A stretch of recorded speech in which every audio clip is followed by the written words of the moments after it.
Hey guys, Big Rat 310s here again to another edition of All Sides of Wrestling World. Usually, when I do these videos, I usually have a bunch of promotions that everybody knows about. Usually I throw in a WCW pay-per-view review, a TNA pay-per-view review. This time's different, however. This time I'm focusing on promotions that not many people know about. I'm doing it because I want to give these guys a chance. And I don't want to. I'm not gonna add a WCW or an ECW review. I'm gonna keep this video just the way it is, with these promotions that not many people talk about because I do feel that they deserve some coverage. They are worth your time. So please, please, please check out this video so you can learn more about these promotions, how you can support them, where you can find them. I mean, they're not totally obscure. I mean, CCW gets some decent amount of coverage. I mean, CCW is definitely known. It just doesn't get that much coverage on YouTube. I mean, LV did 2 reviews for the first 2 shows, but that's it. I literally didn't see another one. If there was and I missed it, then tell me about it. But yeah, so though, and so yeah. Besides that, I mean, Cage of Death got a lot of pub, but these promotions don't get a lot of coverage. AAW is also very well known, but again, not a lot of coverage. So let's get started into this. I'll start with the 2 most well known of these promotions. The most well known of this promotion, which is CZW. CCW used to be bigger than Chikara, I believe, a few years ago. But then I think it was the 2008 or 2009 King of Trios that just started selling like crazy, and then Chikara overtopped CCW as far as attendance and overall fan base. I mean, they don't get as big of a. I mean, CCW goes to the arena almost all the time. So that Chikara goes to a lot of smaller venues, but Chikara has been doing a lot better crowds the past few months. So this promotion used to be a really big deal. It still is a big deal, but not many people talk about it anymore. People just kind of watch just for Best of the Best or Tournament of Death, or the Cage of Death show. I don't think many people are still not, like, they don't watch the other shows, and I'm here to talk about these 2 other shows. First 2 shows of the year. First show was From Small Beginnings Comes Great Things. I thought this was a good show. Fun, enjoyable. Definitely had its lowlights. But yeah, Orange Cassidy, AR Fox was a pretty solid opener. It was only like 6 minutes. AR Fox just did a bunch of moves. And the match ended, so whatever. tHURTeen versus Devon Moore was like 4 minutes. Didn't enjoy it that much. Very bleh. Akuma versus Jonathan Gresham. I thought this was a good match. Gresham wrestled a really fast pace. He and Akuma looked like they had a problem with each other. They didn't look like, there's a lot of times where there's a wrestling match. And yeah, I understand there's no storyline, and they're indie wrestlers. They're fighting for, on the show as just another match. And they'll just wrestle. But these two are different. I think Akuma's the one that pinned Jonathan Gresham at Cage of Death in the 6-way match. But yeah, these guys definitely like. If you didn't know beforehand, you would think that these guys were in a few month long feud because they brought the aggression, and it worked well here. That's why I gave the match 3 stars, and I enjoyed it. Greg Excellent and DJ Hyde had a confrontation that led to the next show, so that was awesome. I'll get into that later. Sami Callihan fought Alex Colin in a pretty good match. Sami Callihan had won a Best of the Best spot, and Alex Colin wanted it, and Alex Colin doesn't get a lot of opportunities. And to the surprise of everybody, he won. I mean, he cheated, but still he won. He beat Sami Callihan, which led to their rematch at the next show, which I'll also talk about. The Runaways versus the Irish Drive-By. Irish Drive-By is Rich Swann and Ryan McBride. And for those of you who do not know who the Runaways are, they're the other tag team in that Osirian Portal video. They're the team that got hypnotized in that video. The famous Osirian Portal viral video. So that's who they are. And they had a fun match with these guys. This was my match of the night until a few matches later. I thought it was the second best match in the show, to be honest. Yeah, just so much fun. I enjoyed that match thoroughly. Then we got Adam Cole versus Ruckus. I didn't like this match that much. I thought it was fun at first. Like, usually you'll hear me talking, and I'll say, oh, this match wasn't that good, but the last 7 minutes really picked up, and I decided to give the match 3 stars. This is the total opposite. The match started out really good, and then it just kind of, I really just wasn't into this after like the first 3 minutes. And so instead of a possible 3-star rating, it just gets a 2.5-star rating. It was just a nothing match that you forget about in less than 10 minutes. And I love Adam Cole. You guys know I love Adam Cole. I'm a coal miner, as LV said, because I support Adam Cole. So yeah, don't and nothing against Ruckus. I just didn't think these guys meshed well together. Drew Gulak had a very good promo, I thought. Drew Gulak basically been talking shit about Nick Gage at a few shows, and he even refereed Nick Gage's match against Yuko Miyamoto for the first few minutes, and he wouldn't allow them to use any weapons, and so they both took out Drew Gulak. And then in this show, to spite Nick Gage, he came out in a Nick Gage attire and like put it on and like came through Nick Gage's theme song. It's good, not great, because I'm not sure if it's good to do segments like that unless you know the guy's coming back. Like, we obviously know Nick Gage is going to jail, and Nick Gage is not going to be able, at least I don't think, to make his return and fight Drew Gulak. So really, you're just doing this for really cheap heat. Yeah, so that's why I'm not so big on it. But I still thought it was good. It still was well. Next we get my match of the night, Philly's Most Wanted versus the Briscoes. Really fun match. I really enjoyed it, but it had Briscoes Young Bucks and Briscoes Kings of Wrestling syndrome. What do I mean by that? It's that usually when the Briscoes have a big match coming up and with a good team, like these guys had a match the next show. Usually when the Briscoes, let me rephrase this. Usually when the Briscoes know they're gonna have a big match against a team, and then they know that they're gonna face that team a few weeks earlier, that first match is kind of more of a practice. Like the Briscoes fought the Kings of Wrestling back in 2006 at International Challenge, which was 2 weeks before Final Battle 2006, where they were going to fight again. And so their first match was kind of a practice match, so to speak. Like, they were just, they didn't really have, I haven't seen the show yet, but this is from what I've been told. They didn't really have they kind of held back. They kind of just practiced stuff. And then 2 weeks later, they had their actual match, and they had an awesome match. I love that Final Battle match. I like that Final Battle match more than their Big Bang match. Not more than their Death for Dishonor match. That, in my opinion, is the best match they ever had. But yeah, great stuff. And the Young Bucks were scheduled to fight the Briscoes at the first show of the Final Countdown Tour in 2009, Final Countdown Tour Dayton, and they were also scheduled to fight at Glory by Honor 8, which was 4 weeks later. And again, their first match they were clearly holding back. They were clearly saving stuff for the Glory by Honor match. And the Glory by Honor match was awesome. So, yeah, this was kind of the same thing.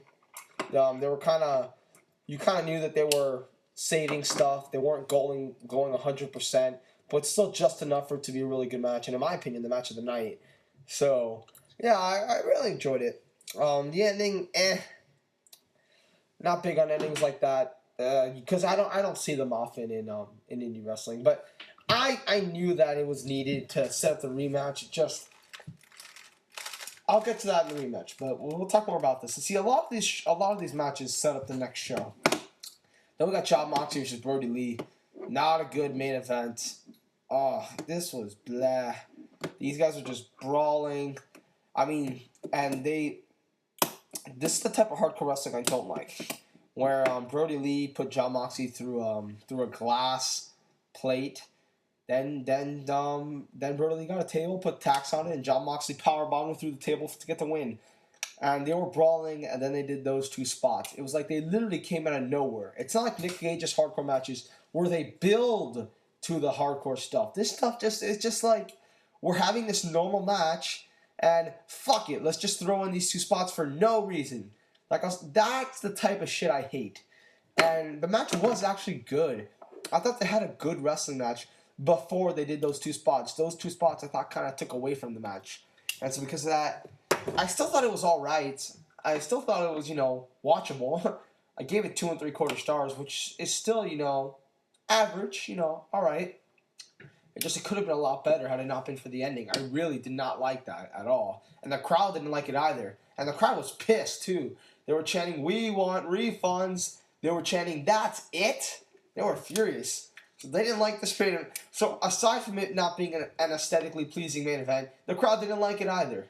So yeah, and it really brought down the show for me. I was going to give the show a 7.5, 7.25, with my rationale being, there were some good matches, there were some good segments, and it perfectly set up the anniversary show.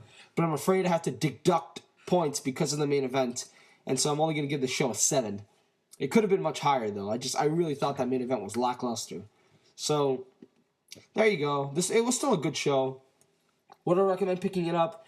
I will say this though: if you wanna watch the anniversary show, your experience while watching the anniversary show will be much better if you had seen the previous show. You know, that's a good way to say it. I think it perfectly sets up the anniversary show, and it did its job very well. And just to continue that people don't know shit about CCW and they have stereotypes, in the anniversary show, there was two matches that were hardcore matches, and out of 10. So yeah, it's not all barbaric. They actually have really good wrestlers. So give CCW a chance. So yeah, 7 out of 10. Good stuff. Just not, as with a better main event, it might have been possibly a great show. Actually, at 12. 12 is a really, really, really, really good to great show. I would give it an 8. It's missing something. And I know what that something is. I'll just get to it later. Let's get to the show. Devon Moore versus Drake Younger. Drake Younger was supposed to fight B-Boy in the main event, but B-Boy did not show up. And DJ Hyde actually cut a promo. DJ Hyde's the owner of CCW. DJ Hyde cut a promo on B-Boy, like saying he didn't want to be here for you guys, but he wasn't bearing it. He was saying, like, I don't know what's wrong, man. I know you like a brother. I love you, man, but why did you do this? Like, he was legitimately upset because B-Boy and Drake Younger have a story history together. That was going to main event the show over the tag title and world title match. So that match was clearly very important, and B-Boy didn't show. And so instead, since Devon Moore won Cage of Death, DJ Hyde declared and the winner of Drake Younger B-Boy was going to fight the champion. DJ Hyde decided to create a #1 contenders match, Ultraviolent Rules, to make it up to the fans. And this was a really, really good match. Barely the match is actually I like the main event more, but this was still a really fun match. Just a lot of good wrestling. They built to then like I said, it was Ultraviolent Rules. They went to the hardcore stuff, but it worked. They had near falls. They actually told a story. Like Drake Younger kept just abusing Devon Moore. Like, he would like put him through a table, then hit him with a chair, and Devon Moore would just not give up. And it wasn't overkill to the point where I couldn't believe it. It was still just enough. So and like I said, they had near falls and the crowd liked it. That's an example of good hardcore wrestling. It would have been higher. I just thought the match was a little short, but it was still a really, really, really fun match. 3 3/4. Heavily enjoyed it. So yeah, definitely good stuff. Next we get to a big lull in the show. First we get Sami Callihan, Alex Colon. This match wasn't nowhere near as good as the match the previous month. If anything, they should have switched the matches. Because this match was like 5-6 minutes. They should have done like a 5-6 minutes match at the first show with Alex Colon cheating to win, and then bringing it back here and them having their really good match. Because this was a lull. I didn't really like it also. It kind of made Alex Colon look bad. He just got his spot from Sami Callihan. They made it seem like a big deal. Like, holy shit, he beat Sami Callihan, even if he did cheat. But they still made it a big deal. And then here, Sami Callihan just destroys him in 5 minutes. It wasn't a squash, but it was barely not a squash. I mean, I don't know. I didn't like the booking here. I thought they kind of made Colon look weak if Sami Callihan just took it back. I thought they should have had at least, if he was just going to take it back, the match should have been longer. So yeah, because I can only give it 2 1/4. Then we got Drew Gulak versus Danny Havoc. This was not good. I didn't enjoy this at all. I think Danny Havoc's fine. Drew Gulak, he could be better though. This was very boring. This was just very low. I didn't enjoy this, and I've made it a point. If I can recognize that a match is all right, but I don't enjoy it, I'm not going to give it a good rating because I didn't enjoy it. So I did not enjoy this at all. So I'm not even going to call it average. I'm going to call it bad by giving it a star and 3/4. Then we got Scotty Vortex versus Akuma. Another really short match. Drake Younger came out to distract Scotty Vortex because at Cage of Death, when Scotty Vortex came out, he was chasing after Drake Younger, and Drake Younger left the match because he was afraid of him. And so Devon Moore at the start made fun of him for being afraid of Scotty Vortex. So in this match, Scotty Vortex was on the top rope. Drake Younger came out, and Akuma beat him. Simple, short, not much to it, really. Not that enjoyable. Like I said, this one was also really short. So really, this right here really hurt the show for me. This was the big lull in the show because you just had 3 bland, nothing matches in a row. And you had 2 segments in a row after that. And I like the 2 segments, but you can't have 5 portions of a show right next to each other where there's going to be almost no wrestling. I mean, come on. From matches 2 until match 8, that part took like an hour and a half of the show. And there was like no wrestling. So that to me is the problem. I thought they could have reorganized this show better. Like maybe had the Adam Cole match go first, then do the Sami Callihan stuff, then do the one of the segments, then do the Scotty Vortex, then do another segment, then do the Drew Gulak, or then do the double. I don't know, but this should have been organized better. Let's get to the 2 segments. The first one was awesome. I loved this segment to cap off the Osirian Portal's popularity because the Osirian Portal were not at the first show, which I thought was a mistake. I thought, well, I don't know if the video went viral by January 7th. So, okay, this is a good deal.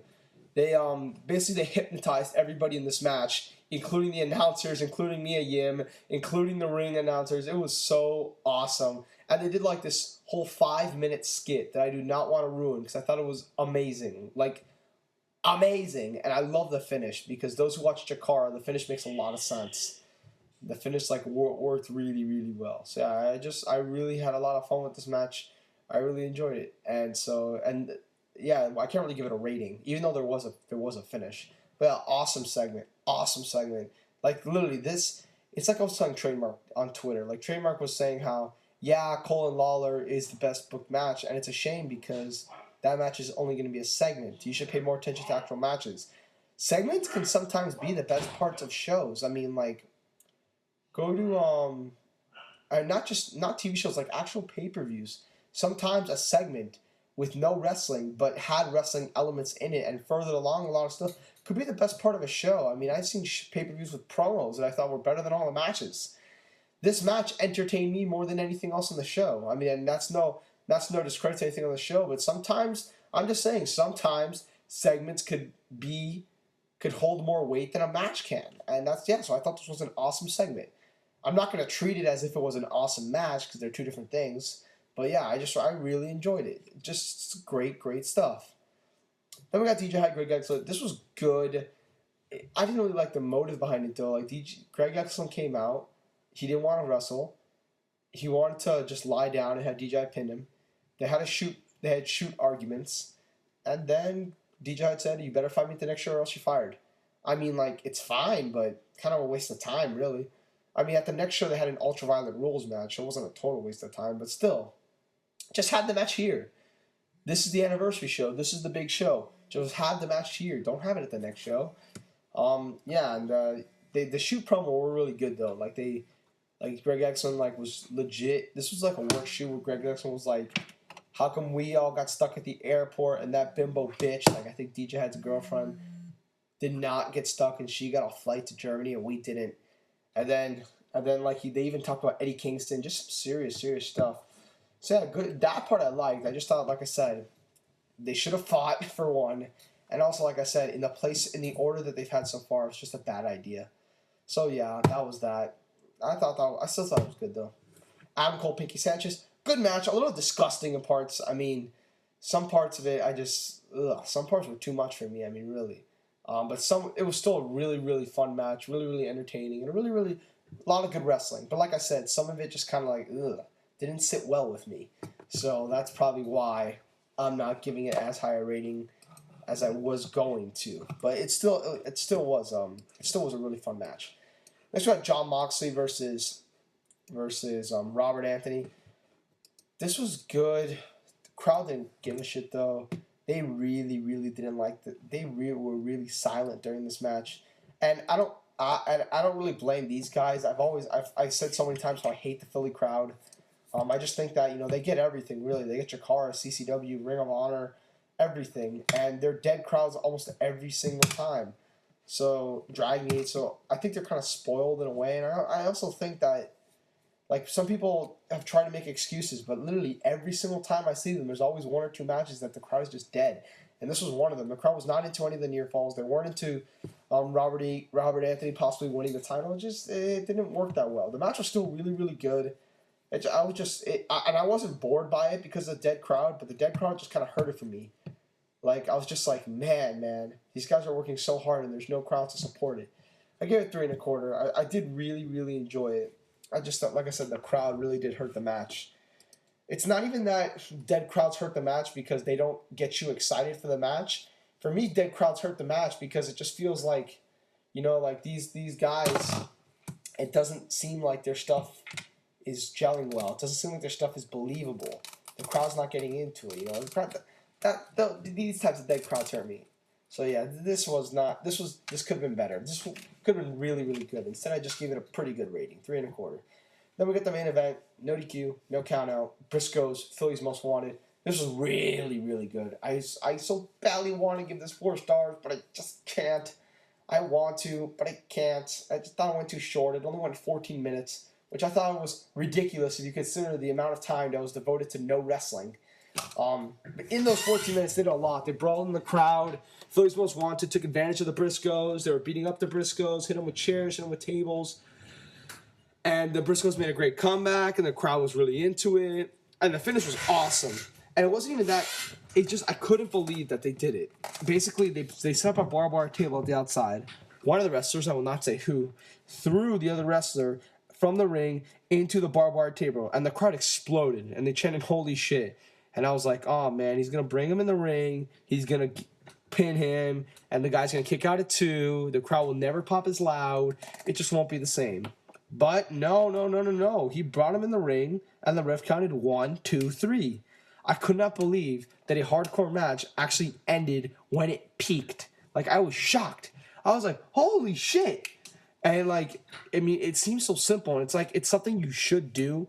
That'd be like me saying, oh, I'm proud that you didn't fail. Well, you're not supposed, like, a test, if you fail a test, me saying, oh, I'm proud you didn't fail. Well, you're not supposed to fail.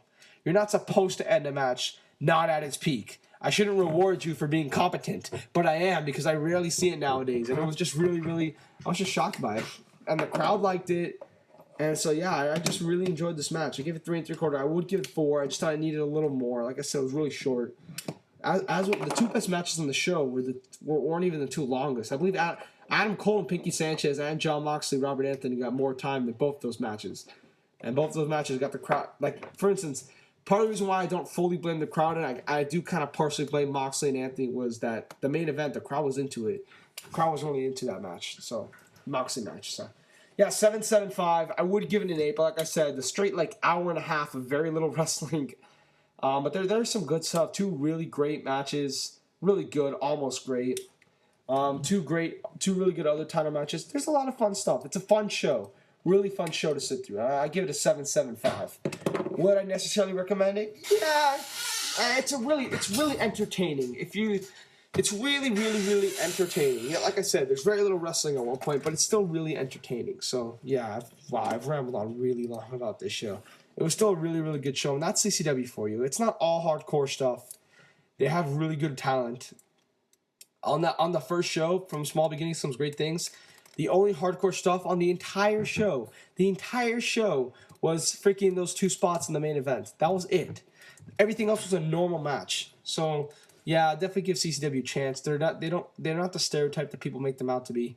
So I give 7 and 7.75 respectively. Good stuff. The next, I have 4 shows left. I won't go that. The reason why I went so long season because I don't think I'm going to spend that much time on these shows. AAW Path of Redemption. I like AAW. They don't get a lot of coverage on here as either. I mean, their barbed wire, their tag team no rope barbed wire match is one of my top 10 matches in 2010. I love that match, and I covered that match. I covered the Tyler Black's final show, which I was really disappointed with, and Bryan Danielson, Silas Young, the final countdown tour in 2009. This show was great. I really thought this was a great, great show. So entertaining. A lot of good matches. This was really enjoyable. I really, really, really liked this show. Clash versus Samurai and Shima Zion. Clash is Cameron Sky and Tommy Tresnick, both really good guys. So this was just a very short match, kind of fun. AEW is not known for their good undercards. Then we also got Keith Walker versus Darren Corbin, total squash. It ain't a fun squash at that, but Keith Walker just murdered this man like in 4 minutes, so don't even worry about that. Next we got Zero Gravity versus Juice Robinson and Kyle O'Reilly. Really fun match. I like Zero Gravity a lot. I like them more than Aeroform. Aeroform I think is too botchy. But yeah, this was a fun match. O'Reilly was really good in it. Everything about this was just really, really enjoyable. I really enjoyed this match. 3 1/4 stars. Definitely a lot of fun. Then we got Truth Martini versus Joey Eastman. Joey Eastman is the manager for the North Star Express of Darren Corbin and Ryan Cruz. This was just a short manager's match. It's exactly what you got. It was really entertaining, though. Then we got the match of the night, and a great match. Very underrated. Shane Hollister versus Davey Richards. This was awesome. I really liked this match. They were really stiff with each other. The crowd really enjoyed this match. I just had a lot of fun with it. I give it 4 stars. I thought it was a great match. I definitely recommend it for people to pick up. Buy the DVD for this match. I think it's that good. It was for the title. Shane Hollister looked really good in it. This was just a great match. It's Davey Richards. What do you expect?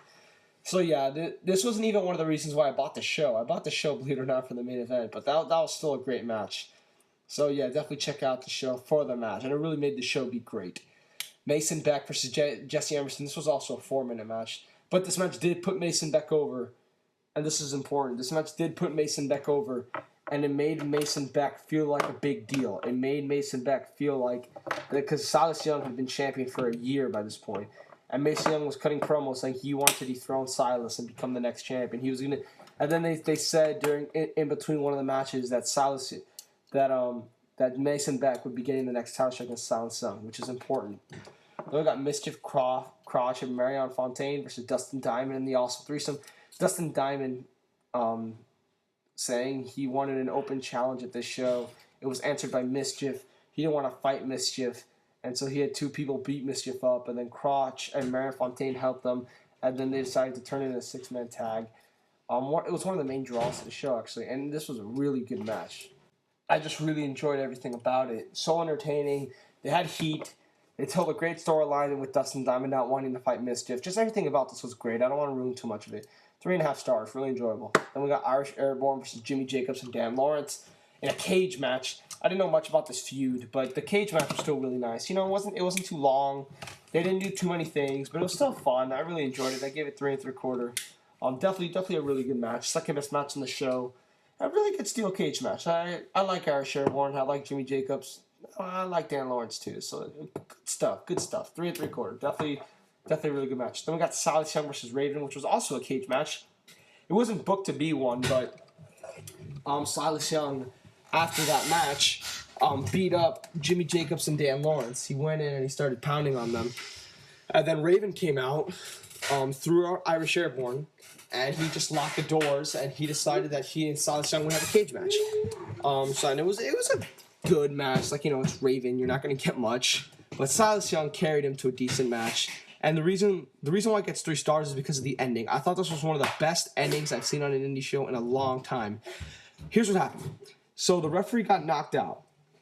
And then Raven knocked out Silas Young's valet. Raven kept trying to get the pin over and over, but the referee screws up. The valet cheats. A lot of stuff. And then Raven finally takes out the valet. And it looks like he's finally going to get the win. Like he'd been pounding on Silas. Mason Beck comes out, puts on the referee shirt, and as Raven's going for the DDT, Mason Beck super kicks him in the face, and Silas Young pins him and Silas Young pins him for the win.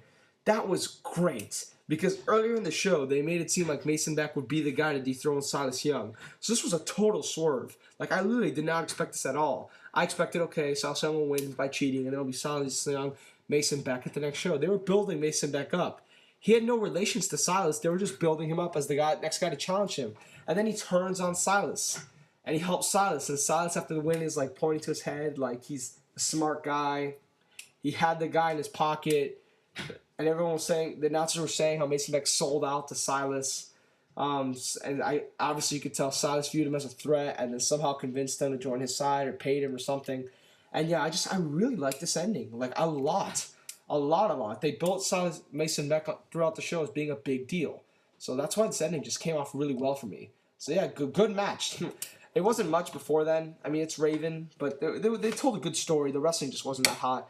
But they had a cage. It was inside a cage. They told a good story, and they had a good finish. A great finish. So yeah, 3 stars. I'm going to give the show an 8. A great show. An awesome Davey Richards match. A really fun cage match. A really fun 3-way.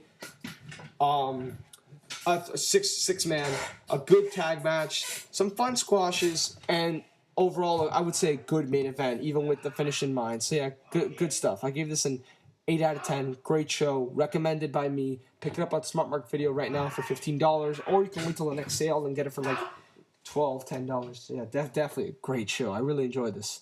Easily the best show of all these shows I'm reviewing.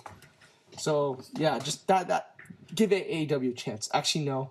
That was not the best show of all these shows. The next one was PWO Resolution 3.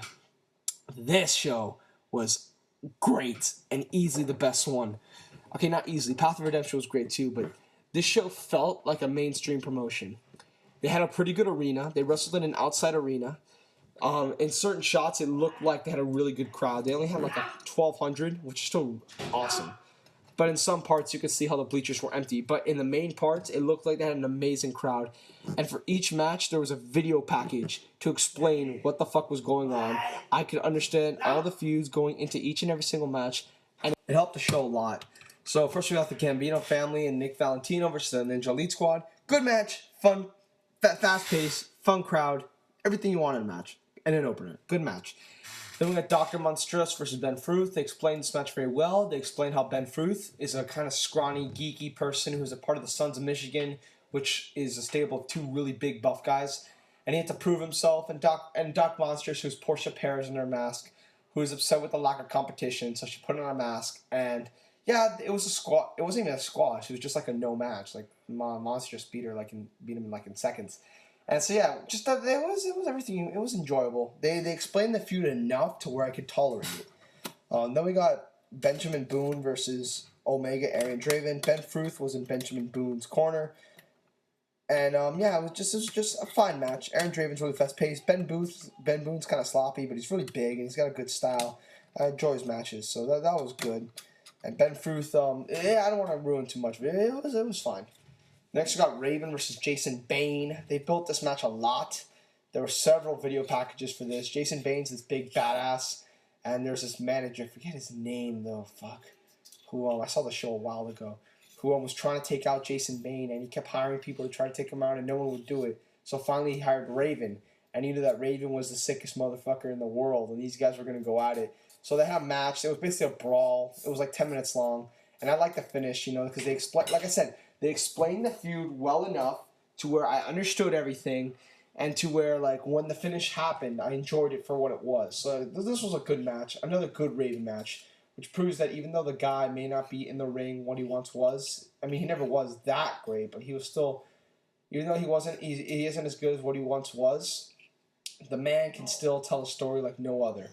Through his promos, through his wrestling, everything, which is why I agree with most people in how Raven still has a purpose to this day. So I think a good match there. Crimson versus Michael Facade. Facade fought twice in the show. He's a part of the Ninja Elite Squad.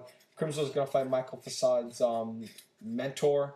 And Facade, he wasn't there, so Facade came out and wrestled double duty. And he had a fine match. Like, this was his second match on the show, so I'm surprised at how good it was. Then we got the no DQ match for the tag titles. Sex Appeal versus the Homeless Handicap Connection. Really, really good. My second best match on the show. They explained this one a lot, and it made for a really good reaction at the end.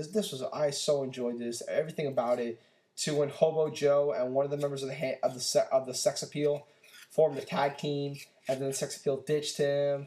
They've been picking on Hobo Joe and Gregory Iron for months. And this is the weak guys trying to finally overtop the good-looking, polished guys. The 3-on-2 advantage, and then the Homeless Handicap Connection had to get a third man, won't say who he is, to help them. It all just made for a really, really good match. Everything about this was really good. I thoroughly, thoroughly, thoroughly enjoyed this match. 3.5 stars. Would have been higher if it was a bit longer. So, yeah, good stuff there. Real good stuff. Then I got Marion Fontaine versus Jim Duggan. This was like 7 minutes long. It's Jim Duggan. There wasn't much. It was still entertaining. So, yeah, there wasn't much to this match. Jim Duggan sold for a while. He got his pop. Crowd got behind him, and then he hit the 3-point stance for the win. So, yeah, not much there. Then we got the main event. Johnny Gargano versus Matt Cross. This is the reason I bought this show. On Twitter a few months ago, I'm a huge fan of Johnny Gargano. He was doing a Q&A session, and so I asked him 2 questions. 1, which wrestler do you have the best chemistry with? And 2, what was your favorite match besides your match with Danielson? And from 2010.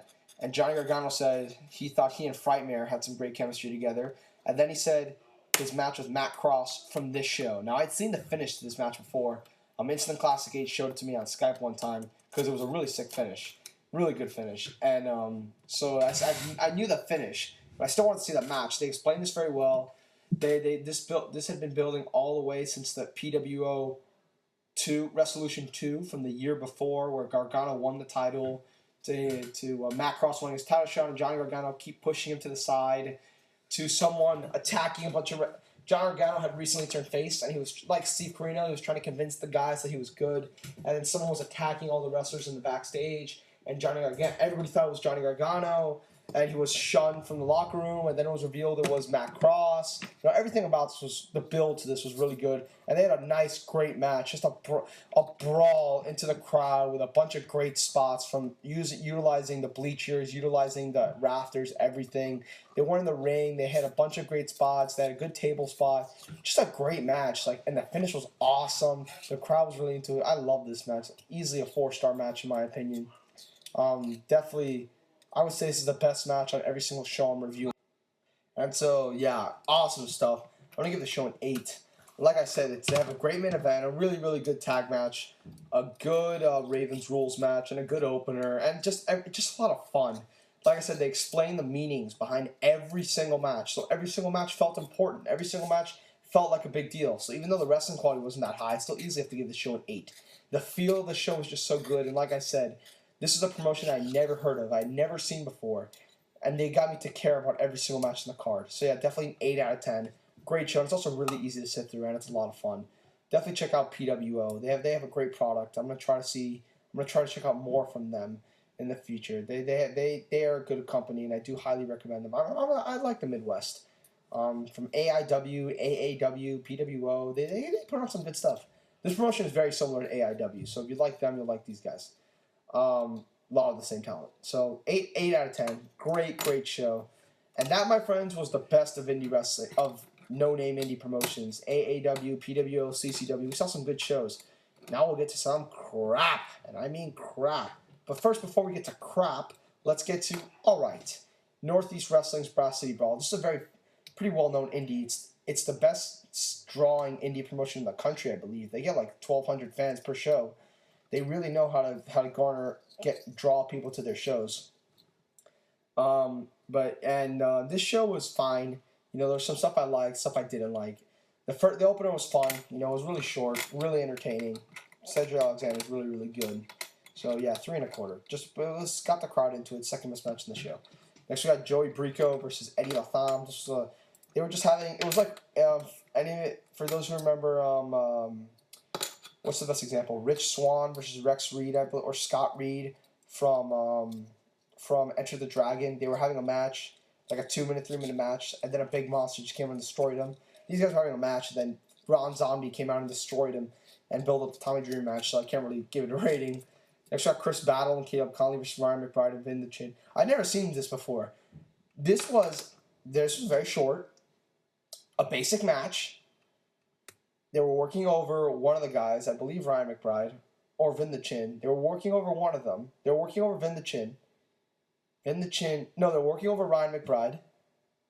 Ryan McBride makes the hot tag to Vin the Chin. Vin the Chin clotheslines them.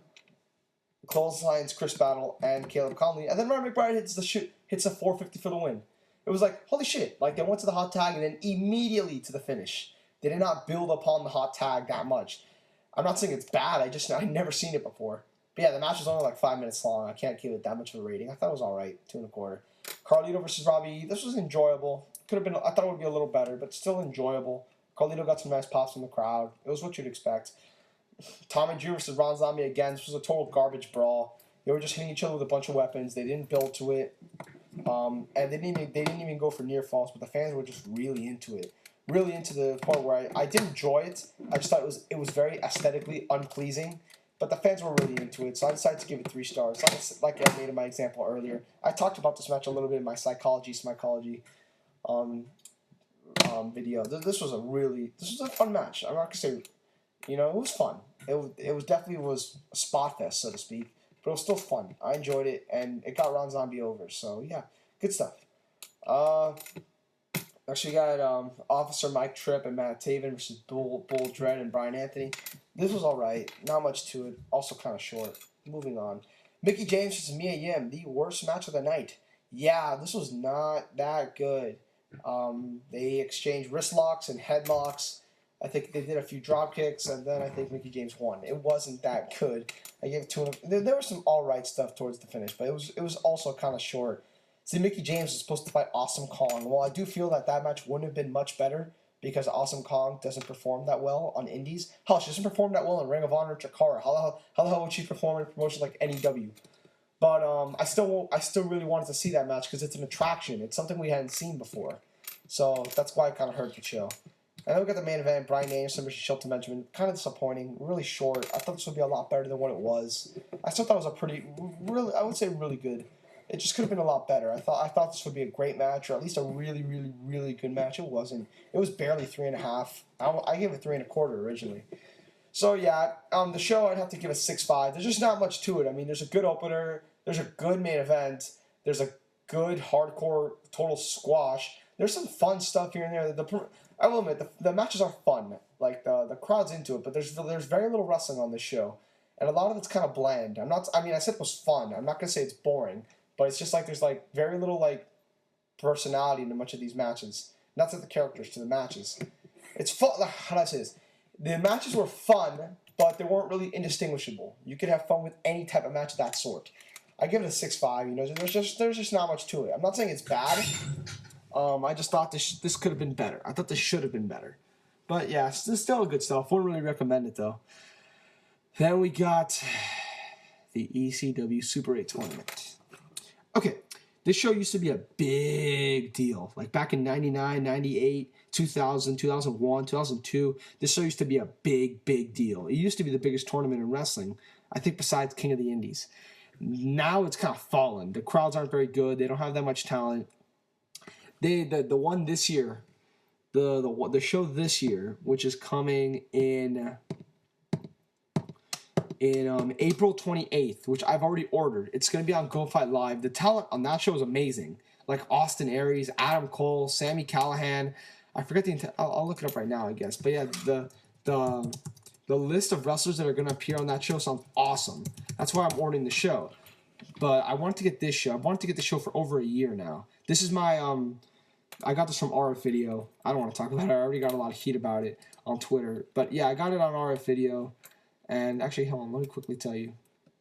Nope, I can't tell you.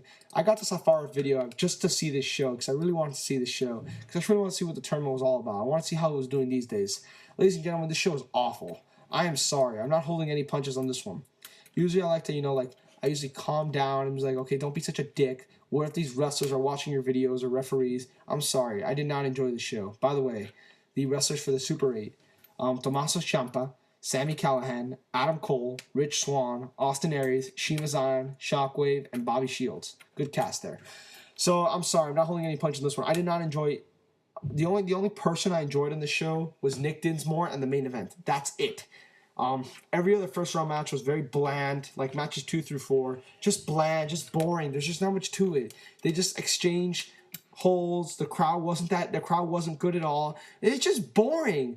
Boring. And I never get bored by wrestling these days. Almost never. It really takes something to bore me in wrestling. This shit was boring. There was no personality to the match. There was just, let's go in there, let's just walk through the aisle, exchange holds while the crowd doesn't react, and let's leave. I hated that first round. The first round was awful. I mean, the match ratings aren't that low because the matches weren't necessarily bad. They were just boring. And the first match, Nick Dinsmore is a good character, but yeah. Then we got the Aiden Chambers, Ryan Rush, Julian Starr versus whatever. They just exchanged weapon spots for a few minutes. It was all right. Not much to it though. Then we got Tommaso Ciampa versus Chris Wilde in the semis. Again, decent. Like, I don't remember anything about it, so yeah. And then Austin Creed versus Nick Dinsmore, which really upset me. I thought this match would be actually good because when Nick Dinsmore wrestles as Nick Dinsmore, he can be a pretty good wrestler. When he wrestles as Eugene, he's doing it for entertainment. And I thought this match would entertain me, but it didn't. In fact, I thought it was the second worst match in the show. I thought it was just very slow. They didn't really do much, and Austin Creed just kind of pinned him out of nowhere. I did not enjoy that match that much, not as much as I should have. Then we got the Battle Royal, which I thought was awful. I hated this Battle Royal. I fucking hate indie Battle Royals with a passion. With a passion. The one at Kurt Russell Reunion 2 actually looked good because of the way it was booked. But I hate indie Battle Royals, and this was no different. This is just a bunch of guys just walking in, throwing each other out, and leaving. I hated this match. There's nothing to it. I gave it a 1.25 stars. I did not enjoy it. Fuck this match. And finally, we got the finals of Austin Creed versus Tommaso Ciampa.